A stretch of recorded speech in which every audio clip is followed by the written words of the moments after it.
जहाँ रहता है, परिवार का रहता है और शहडोल जिले वासी बाद में संभाग भी बन गया। आप उस समय कांग्रेस की सत्ता रही।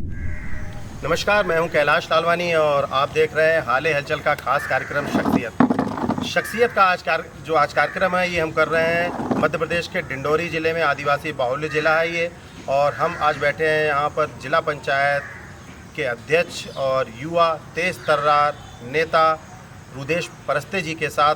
और आज हम इनके संदर्भ में बताएंगे कि कैसे कम समय में इन्होंने जो है तो एक छोटे से गांव से निकलकर और बड़े शहर तक और मुख्यालय तक का सफ़र तय किया। जिला पंचायत अध्यक्ष हैं, महज 34 साल की उम्र में। शायद ही मध्य प्रदेश के किसी और ज़िले में इतना युवा का आपको देखने को मिले। और कैसे उन्होंने ये सफ़र तय किया, कैसे गांव आदिवासी गांव से उठकर ये यहाँ तक पहुँचे हैं, इस बारे में भी आपको बताएंगे। सबसे पहले हम स्वागत करते हैं आपका। नमस्कार, स्वागत है भैया आपका।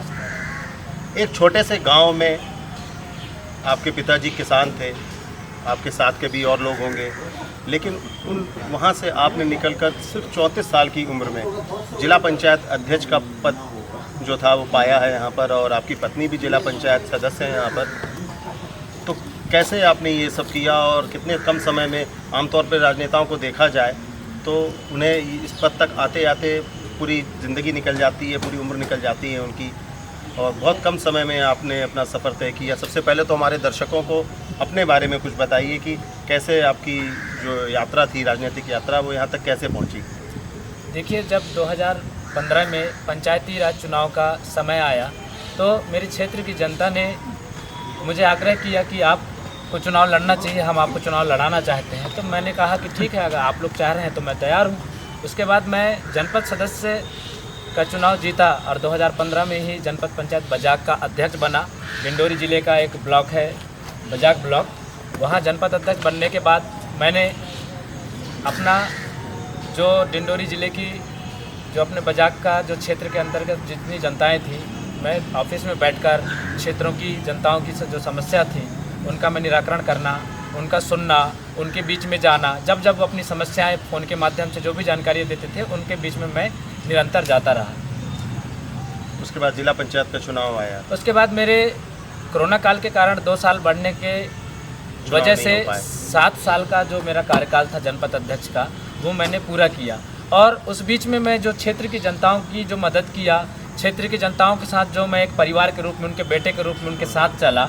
उसके बाद जिला पंचायत का पुनः 2021-22 का जो चुनाव आया, और उस चुनाव के समय क्षेत्र की जनताओं की पुकार थी कि आप इस बार आप जिला पंचायत सदस्य का चुनाव आपको लड़ना चाहिए। मैंने एक क्षेत्र में लड़ने के लिए विचार बनाया, फिर क्षेत्र से जनता ने विचार किया, सब मिलकर किए कि आप दोनों सीट में लड़िए, इस बार जिला पंचायत का अध्यक्ष आपको बनना है। पहले से ही लोगों ने आपको कहा? पहले से ही लोगों ने तय कर लिया था कि आपको जिला पंचायत में बैठालना है और आपको आगे की राजनीति कराना है। 26 साल की उम्र तो बहुत कम होती है आमतौर पर देखा जाए तो। इस उम्र में जो पढ़ाई करने के बाद ग्रेजुएशन या पीजी करते हैं और आगे बढ़ने का वो सोचते हैं कि कहीं नौकरी कर ली जाए या कहीं अच्छा अपने को कैंपस से सिलेक्शन हो जाए। लेकिन आपने राजनीति में कैसे आ गए? आपके पिता जो हैं वो हम आपको बताना चाहेंगे कि बहुत ही छोटा गाँव जो है वो डिंडोरी वैसे ही आदिवासी बाहुल्य ज़िला है, और यहाँ के कौशल डी करके एक गाँव है जहाँ इनके पिता उदय सिंह परस्ते जो हैं वो मूलतः काश्तकार हैं, किसान हैं, और किसान के बेटे ने इतने कम समय में राजनीति में इतना बड़ा शिखर पा लिया। तो राजनीति में आए कैसे आप? देखिए, मैंने कभी अपने जीवन में राजनीति में जाने का विचार तो किया नहीं था, लेकिन 2015 में जब मैं चुनाव लड़ा, क्षेत्र की जनता ने मुझे चुनाव लड़ाया। उन्होंने आग्रह किया कि आप चुनाव लड़िए, हम आपको लड़ाना चाहते हैं। और चुनाव लड़ने के बाद मैं जनपद अध्यक्ष जब बना तो मैं लोगों की जो समस्याओं को देखा, बीच में सोचा कि इसके बाद मैं राजनीति आगे नहीं करूंगा। लेकिन चलते चलते देखा, जब किसी क्षेत्र की जनता का जब फ़ोन आता था अपने क्षेत्र की समस्याओं को लेकर, अपनी निजी समस्याओं को लेकर और शासन की कई योजनाओं को लेकर जो उनके बीच में जो तकलीफ़ें आती थी, जब उन तकलीफ़ों को जब मैं सुनता था तो उनका निराकरण करता था। मैंने देखा कि उन लोगों के पास एक आस थी कि मैं देखता था कि उनके पास मेरे अलावा कहीं दूसरे जगह में जाने का ऐसा उनको दिखता नहीं था।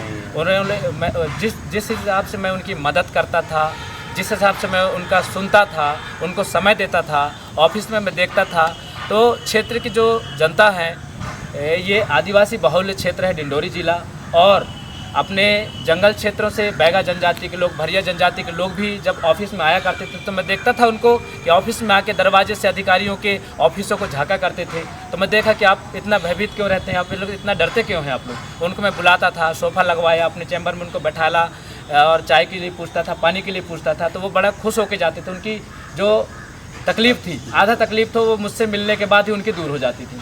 उसके बाद मेरी कोई संगठन नहीं थी पर्सनल, ना मैं सिर्फ और सिर्फ क्षेत्र की जनताओं का जो काम था उनका निराकरण करता रहा, उनसे मिलता जुलता रहा, उनकी सुनता रहा। और इसी बीच जब उन्होंने देखा कि जिस हिसाब से मैंने जनता का काम किया तो जनता के द्वारा विचार किया गया। और जब मैं चुनाव 2022 में लड़ा जिला पंचायत का, तो 2 सीटों में क्षेत्र क्रमांक 7 से, डिंडोरी जिले में 10 सीट होते, क्षेत्र क्रमांक 7 से मैं लड़ा, जो जनरल सीट था जिसमें 12 प्रत्याशी थे। 12 प्रत्याशी में 22,000 वोट मेरे को मिले और 15,000 की लीड से भारी बहुमतों से क्षेत्र की जनता ने जिताया। लीड थी और मिसेज बड़ी लीड थी आपकी।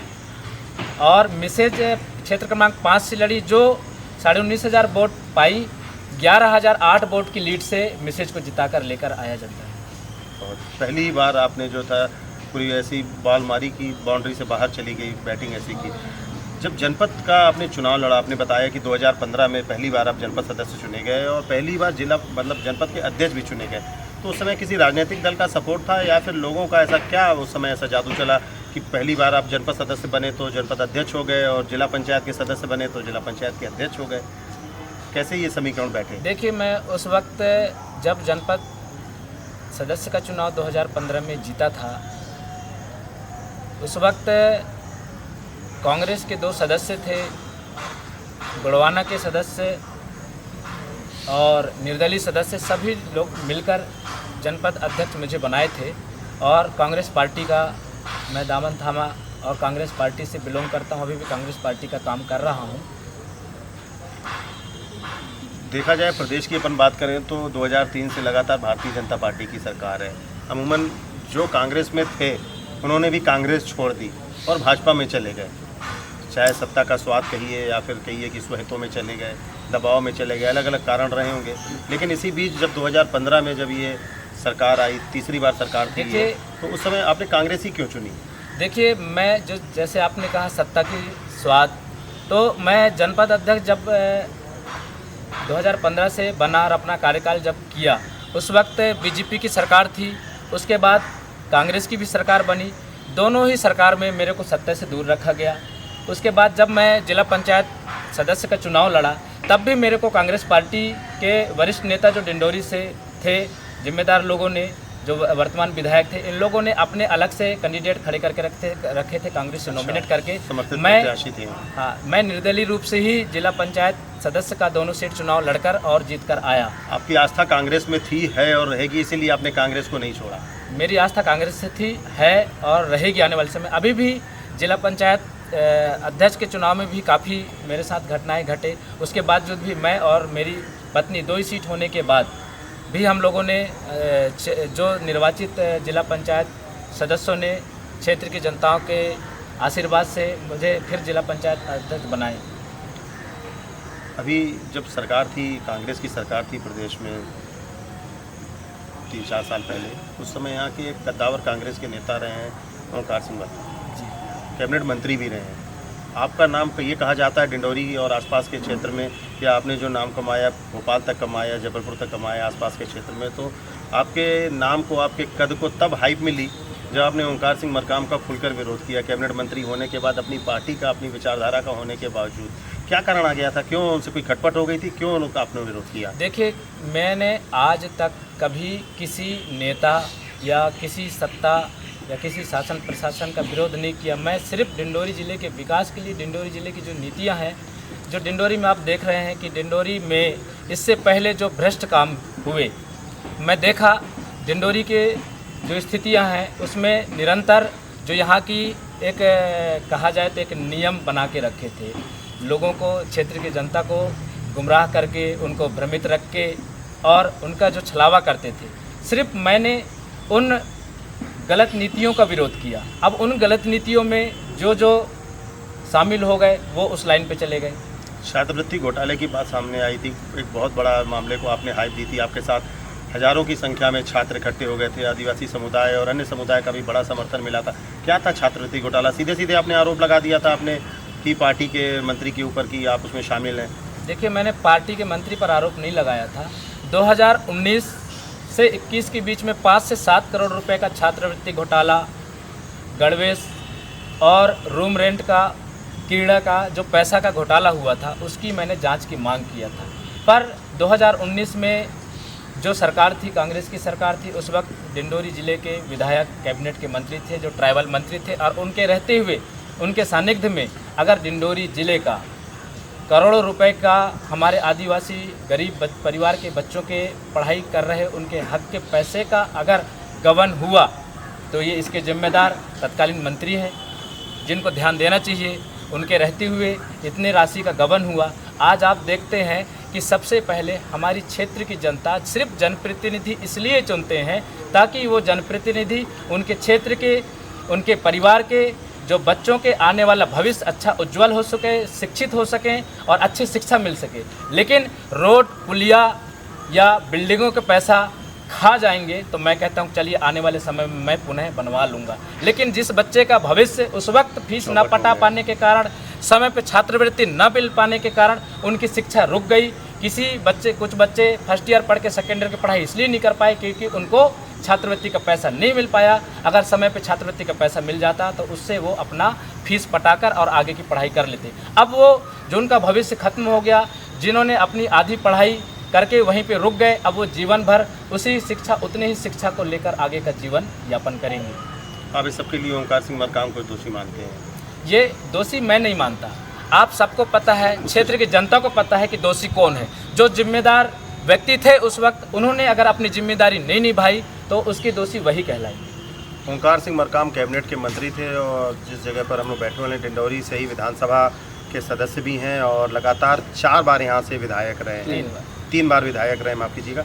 और छात्रवृत्ति के अलावा एक स्वेच्छानुदान का भी मामला आया था, उसमें भी काफ़ी ये चर्चा थी। देखिए, मैंने जैसे ही जिला पंचायत अध्यक्ष पद का कमान संभाला और मैं देखा कि हमारे डिंडोरी ज़िले की स्थिति कैसे सुधरेगी, हमारे डिंडोरी ज़िले का विकास कैसे होगा, तो मैं यहाँ की सारी योजनाओं का समीक्षा किया और किन किन विभागों में किन किन योजनाओं के लिए कितनी कितनी राशि आती है। उसमें मैंने देखा कि 2019 में जब सरकार बनी थी कांग्रेस की, उस वक्त स्वेच्छा अनुदान की जो राशि होती है, वो स्वेच्छा अनुदान की राशि जो होती है वो इसलिए नहीं होता कि अपने कार्यकर्ताओं को या अपने काम कर रहे लोगों को भुगतान के रूप में या मजदूरी के रूप में दिया जाए। वो स्वेच्छा अनुदान निधि की राशि इसलिए होती है कि उस विधानसभा क्षेत्र के अंदर अगर आकस्मिक किसी भी प्रकार की कोई ऐसी आपदा आ जाए, उसमें किसी गरीब परिवार का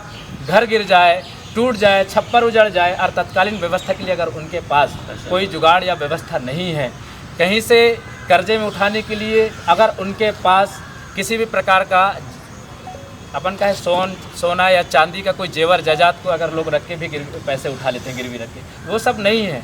पंचायत भी उनको अगर कहता है कि वाकई में ये गरीब है, मदद करने लायक है, तो ऐसी स्थिति में उस क्षेत्र के विधायक को अपने स्वेच्छा अनुदान निधि की राशि से 10,000, 5,000, 15,000 जो ज़रूरत अनुसार है वैसी राशि उनको देकर और उनकी मदद की जा सके।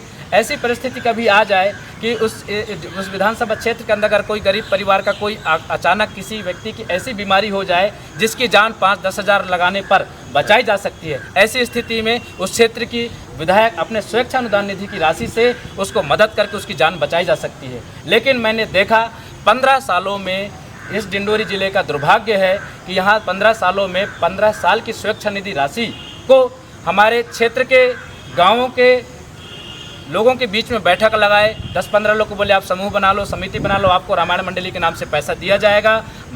समूह बन गया, खाता नंबर ले लिए, उनके खाते में डाल दिए 10,000 रुपये और जिसके खाते में उसको 500 या 1,000 रुपये दे दिए कि आप खर्चा कर लेना, और बाकी पैसा विधायक जी के कार्यकर्ताओं के माध्यम से वापस अपने पास मंगा लिया गया।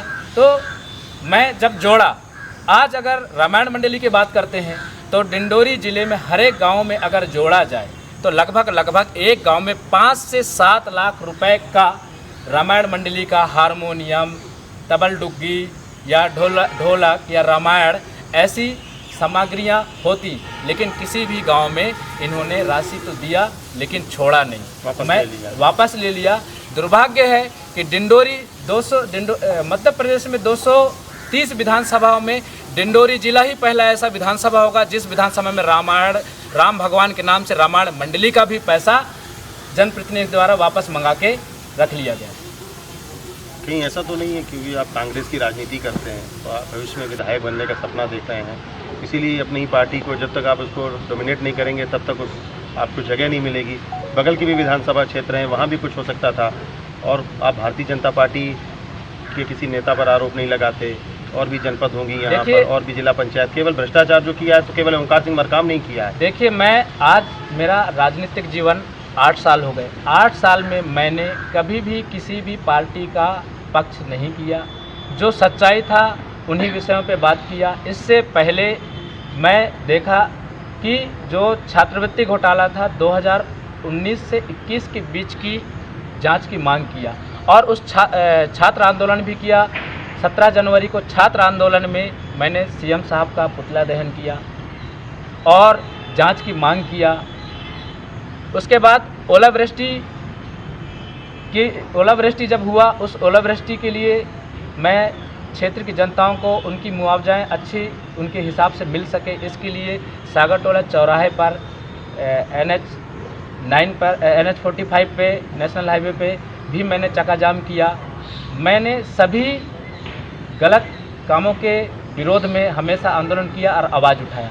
मैंने व्यक्तिगत किसी पार्टी या किसी दल की बात नहीं किया। वक्त जिस बात की हम कर रहे हैं, जिस मुद्दे की बात कर रहे हैं, उस वक्त कौन जिम्मेदार था वो उसके दोषी आ रहे हैं सब। डिंडोरी जिले की बात कर रहे हैं अपन, तो शिक्षा हो चाहे स्वास्थ्य हो या बेरोजगारी की बात कर लें, बेरोजगारी के कारण काफ़ी लोग यहाँ से पलायन कर रहे हैं। पलायन एक मूलभूत समस्या यहाँ की बन गई, मूल समस्या हो गई है इस क्षेत्र की। आदिवासी अंचल है, गांव का विकास नहीं हो सका। आप जैसा कि बता रहे हैं तो वर्तमान के विधायक हैं या वर्तमान की सरकार के हैं, इन्होंने ज़मीनी स्तर पर उन योजनाओं को नहीं पहुँचाया। क्या कारण है यहाँ पलायन का? कितना बड़ी संख्या में यहाँ से पलायन हो रहा है। जो स्वास्थ्य सुविधाएँ आदिवासी क्षेत्र में मिलनी चाहिए वो स्वास्थ्य सुविधाएँ नहीं मिल रही, शिक्षा का स्तर भी वो नहीं है। खुद आपने जो है तो यहाँ से डिंडोरी से छोड़ के आपने अमरकंटक में पढ़ाई की, सौभाग्य है आपका, लेकिन सब तो नहीं जा सकते और सबको उतनी सीटें भी नहीं है वहाँ पर कि सबको नवोदय में एडमिशन मिल जाए या बाहर मिल जाए, सामर्थ्य भी नहीं है। तो डिंडोरी जो है वो कब अपने सामर्थ्य में आएगा?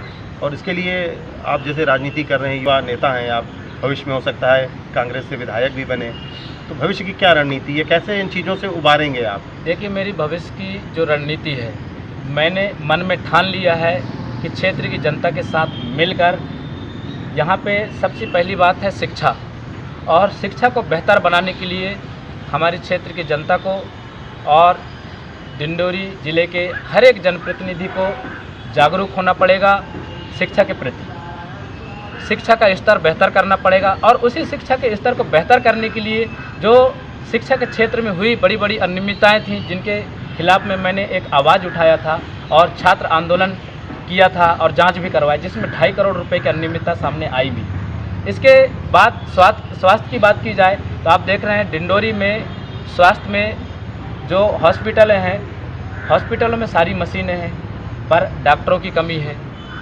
और पलायन की अगर बात करें तो सबसे बड़ी मुद्दा है डिंडोरी ज़िले के लिए पलायन।